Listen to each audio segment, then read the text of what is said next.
നമസ്കാരം, എല്ലാവർക്കും സമയം മലയാളത്തിലേക്ക് സ്വാഗതം.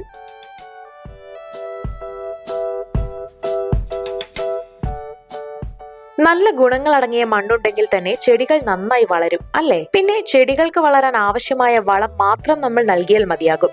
എന്നാൽ കൂടുതൽ ആളുകളും രാസവസ്തുക്കൾ അടങ്ങിയ വളമാണ് ഉപയോഗിക്കാറ്. എന്നാൽ ഇന്ന് എങ്ങനെയാണ് കിച്ചൺ വേസ്റ്റിൽ നിന്ന് നല്ലൊരു ജൈവവളം തയ്യാറാക്കുന്നതെന്ന് നോക്കിയാലോ? ഒരു ലിക്വിഡ് ടോണിക് ആണ് ഇന്ന് നമ്മൾ തയ്യാറാക്കാൻ പോകുന്നത്. അതിനായിട്ട് വേണ്ട ചേരുവകൾ എന്തെല്ലാമാണെന്ന് നോക്കാം. പഴത്തൊലി. ചെടികൾക്ക് ആവശ്യമായ പൊട്ടാസ്യം കൂടിയ അളവിൽ പഴത്തൊലിയിൽ അടങ്ങിയിട്ടുണ്ട്. അതുകൊണ്ട് തന്നെ ഇത് ചെടികൾക്ക് നല്ല ഒരു വളമാണ്. ധാരാളം ധാതുക്കളും ഇതിൽ അടങ്ങിയിട്ടുണ്ട്. മുട്ടത്തോട്. മുട്ടത്തോടിലുള്ള കാൽഷ്യം ഗാർഡനിലെ മണ്ണിനെ കൂടുതൽ പോഷക ഗുണമുള്ളതാക്കുന്നു. ഹെൽത്തിയായി ചെടികൾ വളരാനായി ഇത് സഹായിക്കും.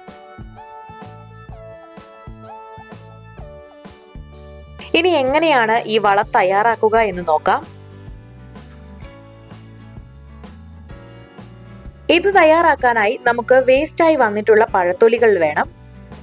അടുത്തതായിട്ട് വേണ്ടത് പൊടിച്ചെടുത്ത മുട്ടത്തോടാണ്. നന്നായി പൊടിച്ചെടുത്ത് വേണം ഇതെടുക്കാനായിട്ട്.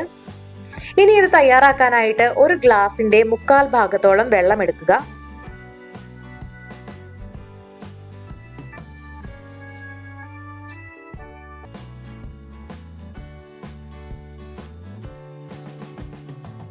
ഈ വെള്ളത്തിലേക്ക് പൊടിച്ചു വെച്ചിരിക്കുന്ന 2-3 മുട്ടയുടെ തോട് ഇട്ടുകൊടുക്കാം.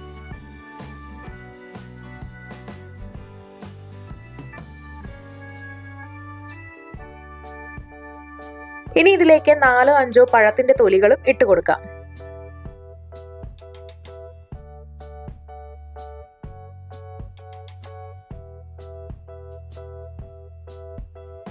ഒരാഴ്ച ഇതിങ്ങനെ ഇരിക്കാനായിട്ട് വിടണം.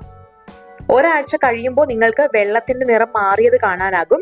ആ സമയം നിങ്ങൾക്ക് വെള്ളം ഉൾപ്പെടെ മിക്സിയിലിട്ട് നന്നായിട്ട് അടിച്ചെടുക്കാം.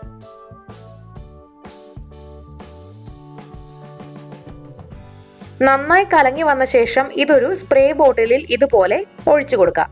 ഈ സ്പ്രേ ബോട്ടിലിൽ തന്നെയാണ് നമ്മൾ ഇത് ഉപയോഗിക്കാൻ പോകുന്നത്. ഇത് നമുക്ക് ചെടികൾക്ക് ഇതുപോലെ സ്പ്രേ ചെയ്ത് കൊടുക്കാം. ചെടികൾ നന്നായി വളരാനായിട്ട് ഈ ഒരു ടോണിക് സഹായിക്കും.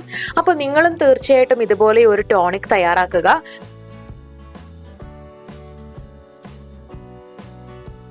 വളരെ ഈസിയായി നമ്മുടെ വീട്ടിലുള്ള വേസ്റ്റ് മാത്രം ഉപയോഗിച്ചുകൊണ്ടാണ് നമ്മൾ ഈ ടോണിക് തയ്യാറാക്കിയിരിക്കുന്നത്. അപ്പോൾ വീഡിയോ എല്ലാവർക്കും ഇഷ്ടമായെന്ന് വിചാരിക്കുന്നു. ഇഷ്ടമായെങ്കിൽ തീർച്ചയായിട്ടും ലൈക്ക് ചെയ്യുക, ഷെയർ ചെയ്യുക, കമന്റ് ചെയ്യുക. ഇതുപോലുള്ള കൂടുതൽ വീഡിയോകൾക്കായി സമയം മലയാളം സബ്സ്ക്രൈബ് ചെയ്യുക.